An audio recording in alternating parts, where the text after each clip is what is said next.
English paper 2 માં જે section A છે તે જોઈએ આપણે. તો એમાં છે read the extra and answer the question. એટલે કે તમારે જે આપણને પેરેગ્રાફ આપ્યો છે તે પેરેગ્રાફ માંથી ક્વેશ્ચન ના આન્સર ગોતીને લખવાના છે. તો એમાં પહેલો ક્વેશ્ચન છે કે what happened after Prem Chopra was arrested. તો કે he was realised on bail and the stolen items were not recovered. પછી બીજા નંબરનું છે why was Prem Chopra given બેલ.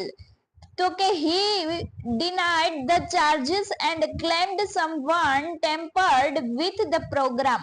ત્રીજા નંબરનો ક્વેશ્ચન છે which organisation did Arun found at the age of 17. કે અરુણ છે તે 17 વર્ષે શું તેને શોધ કરી હતી. તો કે he found the environmentalist foundation of India. એનું શોર્ટ ફોર્મ છે EFI. એના પછીનો ચોથો ક્વેશ્ચન છે એ છે કે what are the activities of Arun's team. તો કે they clean lakes and beaches, plant trees, perform street plays and make eco-friendly paper bags. પછી પાંચમા નંબરનો ક્વેશ્ચન છે તમારો પેરેગ્રાફ નંબર 3 માંથી છે. તો એમાં છે કે why was Helen proud. તો કે Helen was proud because she was the first deaf blind person to earn a Bachelor of Arts degree. એના પછીનો છઠ્ઠો ક્વેશ્ચન છે કે what was the goal in Helen's life. તો કે the goal in Helen's life was to spread awareness regarding the poor neglected state of the blind, their innate abilities and their inspirations.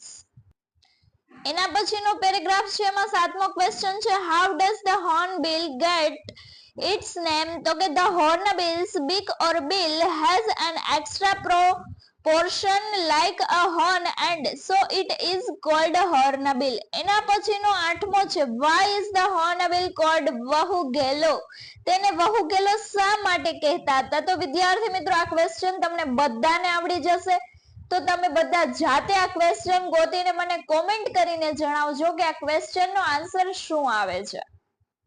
એના પછીનો next paragraph છે એનો question છે 9મો. તો એમાં આપણે જોઈએ તો which are the different learning style. તો કે the different learning styles are listening, writing, drawing, flow charts and diagrams. Discussions are reflective thinking. એના પછીનો છે 10મો ક્વેશ્ચન કે how can you remember for longer duration. તો કે we can remember for longer duration by adopting more than one style of learning.